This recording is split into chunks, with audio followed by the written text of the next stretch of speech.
Hello നമസ്കാരം. നമ്മൾ ഇന്ന് പഠിക്കാൻ പോകുന്നത് SSC എക്സാംസിന് സ്ഥിരമായിട്ട് ചോദിക്കുന്ന ഒരു ടൈപ്പ് ക്വസ്റ്റ്യനാണ് ഫിഗർ സീരീസ്. പേനയോ പേപ്പറോ എടുക്കാതെ വളരെ പെട്ടെന്ന് തന്നെ ചെയ്യാൻ പറ്റുന്ന ടൈപ്പ് ക്വസ്റ്റ്യനാണിത്.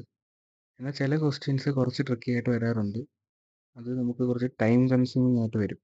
അതെങ്ങനെ നമുക്ക് ഈസി ആയിട്ട് നമുക്ക് ഐഡൻറ്റിഫൈ ചെയ്യാമെന്നാണ് നമ്മൾ ഇന്നത്തെ വീഡിയോയിൽ നോക്കുന്നത്. നമുക്ക് ക്വസ്റ്റ്യൻസ് നോക്കാം. യെസ്, വളരെ ഈസി ആയിട്ടുള്ളൊരു ക്വസ്റ്റ്യനാണല്ലേ ഇത്. ഞാൻ ഇവിടെ നോക്കിയപ്പോൾ 5 എണ്ണം തന്നിട്ടുണ്ട്. 6ാമത്തെ ബോക്സാണ് ചോദിച്ചിരിക്കുന്നത്. സോ എല്ലാ ബോക്സിലും താഴെ നോക്കിക്കേ. ഇവിടെ 1, 2, 3, 4, 5. സോ അടുത്ത എന്തായിരിക്കും വരുന്നത്? 6 ആയിരിക്കും അല്ലേ? അങ്ങനെ 6 വരുന്ന ഏത് ഓപ്ഷൻ മാത്രമേ ഉള്ളൂ? ഓപ്ഷൻ സി മാത്രമേ ഉള്ളൂ. നമുക്ക് വളരെ പെട്ടെന്ന് തന്നെ ജസ്റ്റ് നോക്കി ആൻസർ മാർക്ക് ചെയ്യാൻ പറ്റും. ഇതൊക്കെ എല്ലാവർക്കും കിട്ടുന്ന ടൈപ്പ് തന്നെയാണ്. അല്ലെങ്കിൽ മുകളിലാണ് നോക്കുന്നതെങ്കിലോ ഇത് 2, 3, 4, 5, 6. സോ അവിടെ എന്തായിരിക്കും വരുന്നത്? 7. 7 വരുന്ന 2 ഓപ്ഷൻ ഉണ്ട്. അപ്പോൾ നമ്മൾ ഈ റൈറ്റ് സൈഡിലുള്ളതോ അല്ലെങ്കിൽ താഴെയുള്ളതോ നമ്മൾ നോക്കണം. റൈറ്റ് സൈഡിലുള്ളതാണ് നോക്കുന്നതെങ്കിലോ 3, 5, 7, 9, 11. ഓഡ് നമ്പർ സീരീസ് ആണ് പോയിരിക്കുന്നത്. ഉറപ്പായിട്ടും ഇവിടെ 13 ആയിരിക്കത്തില്ലേ വരുന്നത്. അങ്ങനെ വരുമ്പോഴും ഓപ്ഷൻ സി തന്നെയാണ് ആൻസർ ആയിട്ട് വരുന്നത്. വളരെ ഈസി ആയിട്ടുള്ള ഒരു ടൈപ്പ് ക്വസ്റ്റ്യൻ ആണിത്. ഇത് CGLന്റെ പ്രീവിയസ് ക്വസ്റ്റ്യൻ ആണ്. CGLന്റെ പ്രീവിയസ് ക്വസ്റ്റ്യൻ ആണിത്. ഇങ്ങനെയുള്ള ക്വസ്റ്റ്യൻസും SSC ചോദിക്കാറുണ്ട്. സോ നമുക്ക് നെക്സ്റ്റ് ക്വസ്റ്റ്യൻ നോക്കാം. യെസ്, ഇതും അതുപോലെ വളരെ ഈസി ആയിട്ടുള്ള ഒരു ക്വസ്റ്റ്യൻ തന്നെയാണ്.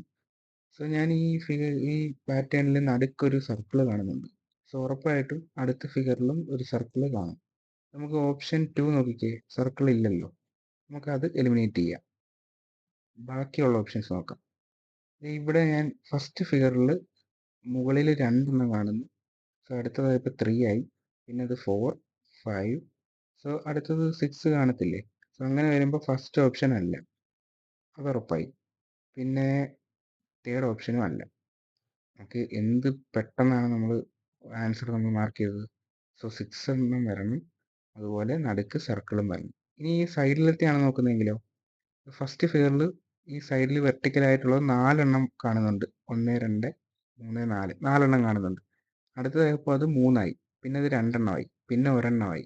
അപ്പോൾ അടുത്തത് കാണത്തില്ല. അങ്ങനെ വരുമ്പോഴും ഈ ഫസ്റ്റ് 2 ഓപ്ഷൻ നമുക്ക് എലിമിനേറ്റ് ചെയ്തുകൂടെ? സോ അങ്ങനെ നമുക്ക് വളരെ പെട്ടെന്ന് തന്നെ ആൻസറിലോട്ട് എത്താൻ പറ്റുന്ന, പ്രത്യേകിച്ച് ട്രിക്കോ കാര്യങ്ങളൊന്നും ഇല്ലാതെ ജസ്റ്റ് നോക്കി തന്നെ ആൻസർ കണ്ടുപിടിക്കാൻ പറ്റുന്ന ക്വസ്റ്റ്യൻസ് ആണ് ഇത്. നമുക്ക് അടുത്ത് നോക്കിയാലോ? യെസ്, ഇതും അതുപോലെ തന്നെയുള്ള ഒരു ക്വസ്റ്റ്യൻ ആണ്. സോ ഞാൻ നോക്കുമ്പോൾ എനിക്ക് ടോപ്പ് ലെഫ്റ്റ് കോർണറിൽ ഒരു ഡാർക്ക് ഡോട്ട് കാണുന്നുണ്ട് ഞാൻ. സോ ഉറപ്പായിട്ടും ഞാൻ അടുത്തതിനകത്ത് ഒരു ഡാർക്ക് ഡോട്ട് വരും എന്ന് വിചാരിക്കുന്നു. സോ ഫസ്റ്റ് ഓപ്ഷൻ അല്ല എന്ന് നമുക്ക് ഉറപ്പിക്കാം. സോ അതവിടെ ഒരു സർക്കിൾ ആണല്ലേ, ഡാർക്ക് സ്പോട്ട് അല്ല. അതുപോലെ തന്നെ ഫോർത്ത് ഓപ്ഷനും നമുക്ക് എലിമിനേറ്റ് ചെയ്യാം. ഇനി ഈ രണ്ടിൽ ഏത് വരുമെന്ന്. ഓക്കെ, ഞാനിത് നോക്കിയപ്പോൾ തന്നെ എനിക്കൊരു കാര്യം മനസ്സിലായി. ഈ ഫസ്റ്റ് ഫിഗറും തേർഡ് ഫിഗറും സെയിം ആണ്. അതുപോലെ തന്നെ ഈ സെക്കൻഡ് ഫിഗറും ഫോർത്ത് ഫിഗറും സെയിം ആണ്. അങ്ങനെ ഒരു പാറ്റേൺ ആണ് ഇത് പോകുന്നത്. സോ ഉറപ്പായിട്ടും ഈ തേർഡ് ഫിഗർ ആയിരിക്കും അടുത്തത് ഫിഫ്ത്തിലോട്ട് വരുന്നത്. സോ അങ്ങനെ വരുമ്പോൾ ഇതേ ഫിഗർ ആയിരിക്കത്തില്ലേ? ആൻസർ ഏത് വരും? യെസ്, ഓപ്ഷൻ 2 ആയിരിക്കും ആൻസർ വരുന്നത്. അല്ലാതെ നമ്മൾ നോക്കിയാലും ഇങ്ങനൊരു പാറ്റേൺ നമുക്ക് കിട്ടിയില്ലെങ്കിലും ജസ്റ്റ് നോക്കി തന്നെ നമുക്കത് മനസ്സിലാക്കാൻ പറ്റും. നടുക്ക് ഞാൻ നോക്കിയപ്പോൾ ഓക്കെ, ഒരു ആൾട്ടർനേറ്റീവ് ആയിട്ട് white spot dark spot white spot dark spot എന്നാണ് പോകുന്നത്. അപ്പോൾ അടുത്തത് ഒരു വൈറ്റ് സ്പോട്ട് ആയിരിക്കും. അങ്ങനെ നോക്കുമ്പോൾ ഈ 2 ഓപ്ഷൻസേ വരത്തുള്ളൂ. സോ അതിനുശേഷം നമ്മൾ ഈ ബാൻഡ് നോക്കി, ഈ ബാൻഡിൻ്റെ കളർ നോക്കി നമുക്ക് ആൻസറിലോട്ട് എത്താൻ പറ്റും. സോ ഇതും വളരെ ഈസി ആയിട്ടുള്ള ക്വസ്റ്റ്യൻസ് ആണ്. നമുക്ക് അടുത്ത് നോക്കിയാലോ? യെസ്, ഇത് നോക്കിക്കേ. സോ നിങ്ങൾ ട്രൈ ചെയ്തു കേട്ടോ. വീഡിയോ പോസ് ചെയ്തിട്ട് ആൻസർ കിട്ടുന്നുണ്ടോ നോക്കുക. ഓക്കെ, എല്ലാവർക്കും കിട്ടും, വളരെ ഈസിയാണ്. സോ ഇവിടെ ഞാൻ നോക്കിയപ്പോൾ ഒരു ഡാർക്ക് സ്പോട്ടും ഒരു സർക്കിളും ഉണ്ട്. സോ ഇത് ആദ്യം വെർട്ടിക്കലായിട്ടാണ്, പിന്നെ ഇത് ഹൊറിസോണ്ടലായിട്ടാണ് കിടക്കുന്നത്. സോ ആ രീതിക്കാണ് പോയേക്കുന്നത്. Vertical horizontal vertical horizontal. So അടുത്ത് എങ്ങനെയായിരിക്കും വരുന്നത്? വെർട്ടിക്കലായിട്ട്. സോ അങ്ങനെ വരുമ്പോൾ തന്നെ നമുക്ക് ഈ 2 ഓപ്ഷൻസ് അല്ല എന്ന് പറയാം. ഇനി 1 ആൻഡ് 3 ഇത് രണ്ടും നോക്കിയാൽ പോരെ? സോ അതിൽ നോക്കുമ്പോൾ ഈ ഒരു പെൻറ്റഗൺ ഷേപ്പ് രണ്ടിലും സിമിലർ ആണ്. ഡാർക്ക് സ്പോട്ട് മുകളിലാണോ താഴെയാണോ വരുന്നതെന്ന് മാത്രം ചെക്ക് ചെയ്താൽ മതി. സോ ഈ ഫിഗർ ഞാൻ നോക്കിയപ്പോൾ എനിക്ക് മനസ്സിലായി. ആദ്യം ടോപ്പിലായിരുന്നു ഉണ്ടായിരുന്നത്. പിന്നെ അത് ലെഫ്റ്റ് സൈഡിൽ പോയി ഈ ഫിഗറിൽ. പിന്നെ ഇത് താഴെ വന്നു ഇവിടെ റൈറ്റിൽ പോയി. ഉറപ്പായിട്ടും അടുത്തതായപ്പോൾ എവിടെ വരും? വീണ്ടും ടോപ്പിൽ വരത്തില്ലേ? അങ്ങനെ വരുമ്പോൾ ആൻസർ ഏതാ വരുന്നത്? ഓപ്ഷൻ 2. ഒരു കറക്റ്റായിട്ട് 90 ഡിഗ്രി ചരിഞ്ഞ് ആൻറ്റി ക്ലോക്ക് വൈസ് ആയിട്ടാണ് ഈ ഫിഗർ പോയേക്കുന്നത്. അങ്ങനെ വരുമ്പോൾ 4 എണ്ണം കഴിഞ്ഞ് അഞ്ചാമത്തത് ഏത് വരും? ഈ ഫസ്റ്റ് ഫിഗർ തന്നെ റിപ്പീറ്റ് ആയിട്ട് വരത്തില്ലേ? അത് തന്നെയല്ലേ ആൻസറും? യെസ്, ഇങ്ങനെയുള്ള ക്വസ്റ്റ്യൻസ് ഉണ്ട്. 4 ബോക്സ് തന്നിട്ട് അഞ്ചാമത്തെ ചോദിക്കുകയും എല്ലാ ഫിഗേഴ്സും ഒരു 90 degree clockwise or anticlockwise അങ്ങനെ റൊട്ടേറ്റ് ചെയ്യുവാണെങ്കിൽ ഉറപ്പായിട്ടും ഫസ്റ്റ് ഫിഗർ ആയിരിക്കും ഫിഫ്ത്ത് ഫിഗർ ആയിട്ട് വരുന്നത്. സോ അങ്ങനെയുള്ള ക്വസ്റ്റ്യൻസും ഉണ്ട്. അതും നമുക്ക് നോക്കി തന്നെ ആൻസറിലോട്ട് എത്താൻ പറ്റുന്ന ക്വസ്റ്റ്യൻസ് ആണ്. ഇതുവരെ പറഞ്ഞതിനകത്ത് കൺഫ്യൂഷൻ വരാനുള്ള ക്വസ്റ്റ്യൻസ് ഒന്നും ഇല്ലെന്നാണ്. ഓക്കെ, എല്ലാം വളരെ ഈസി ആയിട്ടുള്ള ക്വസ്റ്റ്യൻസ് ആണ്. ഫസ്റ്റ് ഫിഗർ ആണെങ്കിലും സെക്കൻഡ്, തേർഡ്. സോ ഓക്കെ, നമുക്ക് നെക്സ്റ്റ് ക്വസ്റ്റ്യനിലോട്ട് പോകാം. ഓക്കെ, ഇതും വളരെ എളുപ്പമായിട്ടുള്ള ഒരു ക്വസ്റ്റ്യൻ ആണ്. നോക്കിക്കേ, ഞാൻ ഇവിടെ നോക്കുമ്പോൾ എനിക്ക് മുകളിൽ ഒരു ഡാർക്ക് റെക്റ്റാങ്കിൾ കാണുന്നുണ്ട്. സോ നെക്സ്റ്റ് ഫിഗറിൽ അത് ഇവിടെയാണ് കാണുന്നത്. അടുത്തതിലത്ത് ഇവിടെ കാണുന്നുണ്ട്. സോ നെക്സ്റ്റ് ഞാൻ ഇവിടെ. എനിക്ക് മനസ്സിലായി. ഞാൻ ഇവിടെ ഒരു റെക്റ്റാങ്കിൾ വരയ്ക്കാം. ഓക്കെ, ഫസ്റ്റിൽ ഇവിടെ ആയിരുന്നു ഉണ്ടായിരുന്നത്. പിന്നെ അത് ഈ സ്പോട്ടിലോട്ട് വന്നു. പിന്നെ അത് ഇങ്ങോട്ട് വന്നു. അടുത്തതിനകത്ത് അത് ഇവിടെ എത്തി. സോ അടുത്തത് എവിടെ വരും? നേരത്തെ ക്വസ്റ്റ്യൻ നമ്മൾ കണ്ട പോലെ ഇവിടെ തന്നെ വരും അല്ലേ? അങ്ങനെ വരുന്ന എത്ര എണ്ണം ഉണ്ട്? യെസ്, ഈ 2, 3 അല്ല എന്ന് നമുക്ക് മനസ്സിലായി. അതിൽ രണ്ടിലും ഇവിടെ ഡാർക്ക് റെക്റ്റാങ്കിൾ അല്ലല്ലോ ഉള്ളത്. 1 ഓർ 4 അതിലാണ് നമുക്ക് ചെക്ക് ചെയ്താൽ മതി. അതിന് ഈ 3 ഇതിൽ ആരെ വേണമെങ്കിലും നമുക്ക് ചെക്ക് ചെയ്യാം. സോ ഞാൻ ഈ ടോപ്പ് റൈറ്റ് സൈഡിലുള്ള ഈ ക്രോസ് വരുന്ന റെക്റ്റാങ്കിൾ ചെക്ക് ചെയ്യുന്നു. സോ അവൻ്റെ പൊസിഷൻസ് നോക്കിയപ്പം ഇവിടെ ഇരുന്ന ആളാണ് ഇവിടെ. അത് ഇങ്ങോട്ട് പോയി. ഓക്കെ, ഇവിടുന്ന് അത് ഇങ്ങോട്ട് വന്നു. പിന്നെ അത് ഇങ്ങോട്ട് പോയി. സോ അടുത്തത് മുകളിൽ വരും. അതിന് ദേ ഇവിടെ കണ്ടോ, മുകളിലെത്തി. അതിനുശേഷം അത് എവിടെ പോകും? ഈ സൈഡ് വരും അല്ലേ? ടോപ്പ് റൈറ്റിൽ വരും അല്ലേ? അങ്ങനെ വരുന്ന ഏത് ഓപ്ഷനേ ഉള്ളൂ? നമുക്ക് 1ഉം 4ഉം മാത്രം ചെക്ക് ചെയ്താൽ പോരെ? യെസ്, നമ്മുടെ ആൻസർ 1 ആയിരിക്കും. ഇത് നമുക്ക് നോക്കി തന്നെ ആൻസറിലോട്ട് എത്താൻ പറ്റും. നമുക്ക് നെക്സ്റ്റ് ക്വസ്റ്റ്യൻ നോക്കാം. യെസ്, ഇതും വളരെ ഈസിയാണ്. ഓക്കെ, ഞാൻ നോക്കിയപ്പോൾ ആൾട്ടർനേറ്റീവ് ആയിട്ട് ഡാർക്ക് ഫിഗേഴ്സ് പോകുന്നുണ്ട്. സോ നടുക്ക് യെസ്, അങ്ങനെ നോക്കുമ്പോൾ കണ്ടോ, ഇവിടെ ഡാർക്കാണ്, ഇവിടെയും ഡാർക്കാണ്. സോ ഇവിടെ എന്ത് തന്നെ വരണം? ഡാർക്ക് ഫിഗർ ആയിരിക്കും. യെസ്, ഇത് രണ്ടെണ്ണം അല്ലാന്ന് മനസ്സിലായില്ലേ? ഇനിയിപ്പോൾ ആ ഫിഗറിൻ്റെ പാറ്റേൺ നോക്കേണ്ട കാര്യമുണ്ടോ? കാരണം തേർഡ് ഓപ്ഷനും ഫോർത്ത് ഓപ്ഷനിലും ഈ ഫിഗർ സെയിം അല്ലേ? അതുകൊണ്ട് അത് പാറ്റേൺ നോക്കേണ്ട കാര്യമില്ല. ഇനി നമുക്ക് ഇവിടെ വന്നിരിക്കുന്ന ആൽഫബറ്റ് ആണ് നോക്കേണ്ടത്. A, B, B, C, C, D. So options നോക്കിയപ്പോൾ രണ്ടും ഇ ആൻഡ് എഫ് ആണ്. സോ അത് ഏതായിരിക്കും ഇവിടെ വരുന്ന ആൽഫബറ്റ് എന്നുള്ളത് ഇനി ചെക്ക് ചെയ്യേണ്ട കാര്യമില്ല. സോ അത് അതിൻ്റെ അലൈൻമെൻ്റ് ആണ് നോക്കേണ്ടത്. സോ ഞാൻ നോക്കിയപ്പം ഫസ്റ്റ് ഫിഗറും തേർഡ് ഫിഗറിലും പോയേക്കുന്നത് ഈ ഷേപ്പിലുള്ള അലൈൻമെൻ്റ് ആണ് പോയേക്കുന്നത്. സോ ഉറപ്പായിട്ടും ഫിഫ്ത്ത് ഫിഗറിലും ആ ഒരു ഫോമിൽ തന്നെ ആയിരിക്കത്തില്ലേ? നോക്കിക്കേ, സെക്കൻഡും ഫോർത്തും നോക്കിക്കേ, ഈ പാറ്റേൺ, ഈ ഒരു അലൈൻമെൻ്റ് അല്ലേ അവിടെ കാണുന്നത്? സോ എൻ്റെ ആൻസർ ഉറപ്പായിട്ടും ഈ അലൈൻമെൻറ്റ് വരുന്നതായിരിക്കും ഓപ്ഷൻ 4. അങ്ങനെ നമുക്ക് ഓപ്ഷൻ 3യും വരത്തില്ല എന്ന് നമ്മൾ എടുത്തു. സോ ഈ ക്വസ്റ്റ്യനും വളരെ ഈസി ആയിട്ട് തന്നെ നമ്മൾ ചെയ്തില്ലേ? നമ്മൾ ഇത്രയും നേരം കണ്ട ക്വസ്റ്റ്യൻസ് ഒക്കെ പെട്ടെന്ന് തന്നെ ചെയ്യാൻ പറ്റുന്ന ക്വസ്റ്റ്യൻസ് തന്നെയാണ്. നമുക്ക് ഈ പാറ്റേൺ കണ്ടുപിടിക്കാനൊന്നും ഒരു രീതിയിലും ബുദ്ധിമുട്ടില്ലാത്ത ക്വസ്റ്റ്യൻസ് ആണ് നമ്മൾ ചെയ്തത്. സോ നെക്സ്റ്റ് നമുക്ക് ഈ ക്വസ്റ്റ്യൻ നോക്കാം. ഇതിനകത്ത് പാറ്റേൺ കണ്ടുപിടിക്കാൻ നോക്കാം. സോ ഞാൻ ആദ്യം ഈ എ നോക്കി. എയുടെ പാറ്റേൺ നോക്കുമ്പോൾ ഈ ഫിഗറിൽ എ ഉണ്ട്. സെക്കൻഡ് വന്നപ്പോൾ അതിനകത്ത് എ കാണുന്നില്ല. സോ ഇനി അങ്ങോട്ട് ഡിസപ്പിയർ അല്ലേ? എ ഇല്ലല്ലോ. ഓക്കെ, ഞാൻ 2 നോക്കി. 2വിൻ്റെ പൊസിഷൻ നോക്കിയപ്പോൾ ഇവിടെ ആയിരുന്നു 2. അത് പിന്നെ താഴോട്ട് ഈ ഒരു പൊസിഷനിലേക്ക് വന്നു. താഴോട്ട് ഇറങ്ങി. പിന്നെ അത് വീണ്ടും മുകളിലോട്ട് പോയി. അതായത് ഈ താഴോട്ട് വന്നു, പിന്നെ അത് മുകളിലോട്ട് പോയി. പിന്നീട് കാണുന്നില്ല. അത് ഇവിടെയും 2 കാണുന്നില്ല. സോ 2 വെച്ച് നമുക്കൊരു പാറ്റേൺ കണ്ടുപിടിക്കാൻ പറ്റിയില്ല. പിന്നെ അതേ നോക്കിയപ്പോൾ ഇവിടെ ഒരു ഒ ഉണ്ട്. പക്ഷെ ഇതിന് മുമ്പിലോട്ട് ഒ ഇല്ല. സോ നമുക്കൊരു കറക്റ്റ് പാറ്റേൺ ഫോം ചെയ്യാൻ നമുക്ക് പറ്റുന്നില്ല അല്ലേ?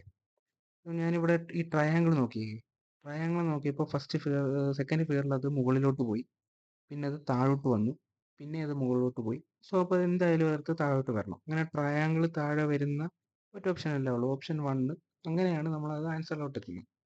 പക്ഷേ നമുക്കിവിടെ ടൈം കുറേ വേസ്റ്റ് ആയില്ലേ? നമ്മൾ വേറെ ഓരോ എയും 2ഉം ഒക്കെ നോക്കിയപ്പോൾ നമുക്ക് കുറച്ച് ടൈം പോയില്ലേ? ഇത്തരത്തിലുള്ള ക്വസ്റ്റ്യൻസ് ചോദിക്കും. കുറച്ച് ടൈം അവിടെ കുറച്ച് വേസ്റ്റ് ആവും. സോ അതെങ്ങനെ നമുക്ക് കുറച്ച് ഈസി ആയിട്ട് നോക്കാം. ഇവിടെ നോക്കേണ്ടത് ഈ സെക്കൻഡ് ബോക്സും തേർഡ് ബോക്സും അതുപോലെ ഫോർത്ത് ബോക്സും ഫിഫ്ത്ത് ബോക്സും.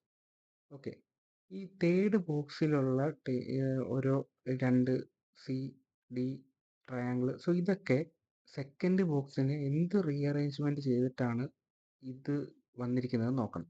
അതായത് ഇവിടെ കണ്ടോ 2 കണ്ടോ? ഈ 2 മുകളിലോട്ട് പോയപ്പോഴല്ലേ തേർഡ് ബോക്സ് ഫോം ചെയ്തിരിക്കുന്നത്. ഈ 2 എങ്ങോട്ട് പോയി? മുകളിലോട്ട് പോയി. അതുപോലെ ഈ ഒരു ട്രയാങ്കിൾ താഴോട്ട് വന്നു അല്ലേ ഇതിനകത്ത്. അതേപോലെ തന്നെ ആയിരിക്കും ഫോർത്ത് ബോക്സിന് ചേഞ്ച് വന്നിട്ട് ഫിഫ്ത്ത് ബോക്സ് ഫോം ചെയ്യുന്നത് നമ്മൾ നോക്കും. ഓക്കെ, നമുക്ക് അങ്ങനെ നോക്കിക്കഴിഞ്ഞാൽ ഇവിടെ എന്ത് സംഭവിച്ചാൽ 2 മുകളിലോട്ട് പോയി ട്രയാങ്കിൾ താഴോട്ട് വന്നു. അതുപോലെ സി മുകളിൽ പോകണം, ഇവിടുത്തെ ട്രയാങ്കിൾ താഴെ വേണം. അപ്പോൾ സി ട്രയാങ്കിൾ എന്ന രീതിയിൽ ഫോം ചെയ്യുന്ന എത്ര എണ്ണേ ഉള്ളൂ? ഒറ്റ ഓപ്ഷൻ അല്ലേ ഉള്ളൂ. നമുക്ക് അതുപോലെ നമുക്ക് ഇവിടെ 2-ൽ നല്ല ഡിയും സിയും ഉണ്ടോ? നമുക്ക് അതിൻ്റെ പൊസിഷൻ എന്ത് ചേഞ്ച് ഇവിടെ വന്നേക്കുന്നത്? 2-ൽ നിന്ന് 3-ലോട്ട്. സി ഇപ്പുറത്തും പോയി ഡി ഇപ്പുറത്തും വന്നു അല്ലേ? അതുപോലെ തന്നെ ആയിരിക്കണ്ടേ ഇവിടെ ഡിയും ഒയും. ഒ നടുക്ക് വരണം, ഡി റൈറ്റ് സൈഡിൽ പോകണം. അപ്പം ഇവിടെ കണ്ടോ ഓപ്ഷൻ 1-ൽ ഒ ഡി. സോ അത് നോക്കിയപ്പോഴും നമുക്ക് ആൻസർ കിട്ടിയില്ലേ? നമ്മൾ ആദ്യത്തെ രീതി നോക്കുമ്പോൾ നമ്മൾ ഓരോന്നിൻ്റെയും പാറ്റേൺ കണ്ടുപിടിക്കാൻ നമുക്ക് പാടല്ലേ. സോ ഇത് എന്ത് നോക്കിയാൽ മതി? സെക്കൻഡ് ഫിഗറും തേർഡ് ഫിഗറും നോക്കണം. അപ്പോൾ സെക്കൻഡ് ഫിഗറിന് എന്ത് ചേഞ്ച് വന്നിട്ടാണ് തേർഡ് ഫിഗർ ഫോം ചെയ്തത് നോക്കണം. അതേപോലെ ഫോർത്ത് ഫിഗറിന് നമ്മൾ ചേഞ്ച് ചെയ്തിട്ട് ഫിഫ്ത്ത് ഫോം ചെയ്യണം. സോ ഇങ്ങനെ നോക്കിയാൽ നമുക്ക് പെട്ടെന്ന് കിട്ടത്തില്ലേ? ഇത് മനസ്സിലായെന്ന് വിചാരിക്കുന്നു. സോ നമുക്ക് ഇതുപോലെ നമുക്ക് ചേഞ്ച് ചെയ്യാൻ പറ്റുന്ന വേറൊരു ക്വസ്റ്റ്യൻ ചെയ്ത് നോക്കിയാലോ? ഓക്കെ, ഇതും നോക്കിക്കേ, ഇവിടെ ഒരു ഈക്വൽ ടു സൈൻ ഉണ്ട്. സോ ഇവിടെയുണ്ട്, ഇതിനകത്ത് കാണുന്നില്ല. സോ നമുക്കൊരു പാറ്റേൺ കണ്ടുപിടിക്കാൻ കുറച്ച് ബുദ്ധിമുട്ടായിരിക്കത്തില്ലേ? സോ വേണ്ട, നമുക്ക് നേരത്തെ പറഞ്ഞ മാതിരി നോക്കാം. സെക്കൻഡും തേർഡും തമ്മിൽ റിലേഷൻ നോക്കിയിട്ട് അതേ റിലേഷൻ ഇതേപോലെ നമുക്ക് ഫോർത്തിലും ഫിഫ്ത്തിലും അപ്ലൈ ചെയ്യാം. ഓക്കെ, ഞാൻ സെക്കൻഡും തേർഡും നോക്കി. ഓക്കെ, എനിക്ക് മനസ്സിലായി സെക്കൻഡിലെ ഈ വിയുടെ പൊസിഷൻ തേർഡിൽ വന്നപ്പോൾ ഇവിടെ ആയി, അതായത് ഇങ്ങോട്ട് പോയി. അപ്പോൾ അതുപോലെ തന്നെ ആയിരിക്കണം കെയുടെ പൊസിഷൻ. ഇവിടുത്തെ കെയുടെ പൊസിഷൻ ഈ ഫിഗറിൽ ഇവിടെ വരണം, ഇങ്ങനെ പോകണം അല്ലേ? അപ്പോൾ കെ ഇവിടാണ് വരേണ്ടതെന്ന് മനസ്സിലായി. അങ്ങനെ നോക്കിയപ്പോൾ എനിക്ക് ഓപ്ഷൻ 1-ഉം വരാം, അതുപോലെ ഓപ്ഷൻ 3-യും വരാമെന്ന് മനസ്സിലായി. 2 വരത്തില്ലെന്ന് മനസ്സിലായില്ലേ? 2-ഉം വരത്തില്ല, അതുപോലെ 4-ഉം വരത്തില്ല. ഓപ്ഷൻ 1-ഉം വരാം, 3-യും വരാം. അതിനകത്ത് ദേ ഇവിടെയും ട്രയാങ്കിൾ ആണ്, ഇവിടെയും റെക്റ്റാങ്കിൾ ആണ്, ഇവിടെയും റെക്റ്റാങ്കിൾ ആണ്. സോ ഇനി അതിൻ്റെ പൊസിഷൻ ഞാൻ നോക്കണോ? വേണ്ട. അതുപോലെ ഇവിടെ ട്രയാങ്കിൾ ആണ്, ഇവിടെ 3 ആണ്, ഇവിടെയും ട്രയാങ്കിൾ ആണ്, ഇവിടെയും 3 ആണ്. സോ ആ ഒരു പൊസിഷനിൽ എന്ത് വരും എന്ന് നോക്കിയിട്ടും കാര്യമില്ല. സോ ഞാൻ ഈ നടുക്ക് നോക്കാം. നടുക്ക് നോക്കിയപ്പോൾ ഇവിടെ ഒരു റെക്റ്റാങ്കിൾ. സെക്കൻഡിൽ അതിൻ്റെ പൊസിഷൻ അവിടെ മുകളിലല്ലേ? സോ എനിക്ക് മനസ്സിലായി ജസ്റ്റ് അത് താഴോട്ട് ഇറങ്ങിയതാണ് ഇവിടെ വന്നത്. അതായത് രണ്ടാമത്തതും മൂന്നാമത്തിലോട്ടുള്ള എന്ത് മാറ്റം ഉണ്ടായതാണ് മൂന്നാമത്? ഈ ഒരു റെക്റ്റാങ്കിൾ ജസ്റ്റ് ഒന്ന് താഴോട്ട് ഇറങ്ങി. അപ്പോൾ അതുപോലെ തന്നെ എക്സ് താഴോട്ട് ഇറങ്ങുന്ന ആയിരിക്കത്തില്ലേ അഞ്ചാമത്തെ ഫിഗർ? സോ അങ്ങനെ എക്സ് താഴോട്ട് വരുന്നത് ഏതേ ഉള്ളൂ? Yes, option 3. അപ്പോൾ അത് തന്നെയാണ് നമ്മുടെ ആൻസർ. കണ്ടോ? ഇനി അതുപോലെ അല്ലെങ്കിൽ ഈ പൊസിഷൻ നോക്ക്. ഈ പൊസിഷൻ നോക്കിയപ്പോൾ ഇതിനകത്ത് കെ ആണ് വന്നിരിക്കുന്നത്. ഈ ഫിഗറിൽ കെ എവിടെ? സെൻട്രലിൽ. അപ്പോൾ അത് താഴോട്ട് ഇറങ്ങിയതല്ലേ? അതുപോലെ തന്നെ ഈ ഫിഗറിൽ താഴെ വരുന്നത് ഈ 7 താഴോട്ട് ഇറങ്ങുന്നതായിരിക്കും. കണ്ടോ? അങ്ങനെ നോക്കുമ്പോഴും ഓപ്ഷൻ 3 അല്ലേ ഉള്ളൂ. സോ നമുക്ക് വളരെ പെട്ടെന്ന് സെക്കൻഡ്സ് കൊണ്ട് തന്നെ നമുക്കിത് നോക്കി ആൻസറിലോട്ട് എത്താൻ പറ്റും. ഓക്കെ, നമുക്ക് ഒരു ക്വസ്റ്റ്യനും കൂടെ, ഇത് മനസ്സിലായല്ലോ അല്ലേ? ഓക്കെ, ഒന്നും കൂടെ നോക്കാം. നമുക്ക് ഇതേപോലെ വരുന്ന ഒരു ക്വസ്റ്റ്യൻ കൂടെ നോക്കാം. യെസ്, സോ ഇതും നമ്മൾ നോക്കുമ്പോൾ ഓക്കെ, സെക്കൻഡും തേർഡും തമ്മിലുള്ള റിലേഷൻ നോക്കാം. അതേ റിലേഷൻ തന്നെ നമുക്ക് ഫോർത്തിലും ഫിഫ്ത്തിലും അപ്ലൈ ചെയ്യാം. സെക്കൻഡും തേർഡും നോക്കിയപ്പം ഒ കണ്ടോ? ഒ ജസ്റ്റ് താഴോട്ട് ഇറങ്ങി. ഇതിൽ കണ്ടോ? ഇവിടെ വന്ന കണ്ടോ? ഒ ജസ്റ്റ് താഴോട്ട് ഇറങ്ങി. അപ്പോൾ അതുപോലെ 2 താഴോട്ട് വരണം, 2 നടുക്ക് വരണം. 2 നടുക്ക് വരുന്ന 1-ഉം 2-ഉം എല്ലാം ഉള്ളൂ. ഈ രണ്ട് ഓപ്ഷൻസ് അപ്പം നമുക്ക് എലിമിനേറ്റ് ചെയ്തുകൂടെ? ഒറ്റ ടൈം ഈ ഒ എന്ന് പറയുന്ന ഒരാളെ മാത്രം നോക്കിയപ്പോൾ തന്നെ നമുക്ക് 2 ഓപ്ഷൻസ് എലിമിനേറ്റ് ചെയ്യാൻ പറ്റി. ഇനി ഞാൻ നോക്കി, ഓക്കെ, ഇവിടെ വന്നിരിക്കുന്ന എസ് ദേ ഇങ്ങോട്ട് പോയേക്കുന്നു, അതായത് ഇങ്ങോട്ട് പോയി എസ്. അതുപോലെ ദേ ഇവിടെ കിടക്കുന്ന ടി ഇങ്ങോട്ട് വന്ന്, കണ്ടോ? ടി ഇങ്ങോട്ട് വന്നു. സോ അങ്ങനെ ഒരു ഇതാണ് ഉണ്ടായിരിക്കുന്നത്. എസ് ഇവിടെ പോയി, അതുപോലെ ആറ് മുകളിലോട്ട് പോയി. എസ് കിടന്നിടത്ത് ആറും, ആറ് കിടന്നിടത്ത് എസ്സും. അതുപോലെ ഈ ടിയും ടൂവും, ടി കിടന്നിടത്ത് ടു വന്നു, ആ ഒരു രീതിക്ക്. അപ്പോൾ ഇവിടെ എന്ത് വരണമായിരിക്കും? ഇവിടെ ടി അല്ലേ വരിക. ഈ സി കിടന്നിടത്ത് ടി വരത്തില്ലേ ഈ ഫിഗറിൽ? അതുപോലെ ടി കിടന്നിടത്ത് സി വരത്തില്ലേ? അങ്ങനെ നോക്കുമ്പോൾ ടിയും സിയും വരുന്ന ഓപ്ഷൻ 1 മാത്രമല്ലേ ഉള്ളൂ. സോ നമുക്ക് ടിയും സിയും ആണ് നമ്മൾ ആദ്യം നോക്കുന്നുണ്ടെങ്കിൽ യെസ്, ഫസ്റ്റ് നമ്മൾ അതാണ് നോക്കുന്നതെങ്കിൽ നമുക്ക് ആദ്യം തന്നെ ഈ 3 ഓപ്ഷൻസും എലിമിനേറ്റ് ചെയ്യാൻ പറ്റും. പെട്ടെന്ന് നമുക്ക് ആൻസറിലോട്ട് എത്താൻ പറ്റും. ഓക്കെ, സോ ഈ രീതിക്ക് നമ്മൾ ഈ 2 and 3 അതുപോലെ 4 and 5 റിലേഷൻ നോക്കുന്ന കൂടുതൽ ക്വസ്റ്റ്യൻസ് നമുക്ക് നെക്സ്റ്റ് പാർട്ടായിട്ട് നമുക്ക് ചെയ്യാം. സോ ഇത്ര നേരം കണ്ടത് മനസ്സിലായെന്ന് വിചാരിക്കുന്നു.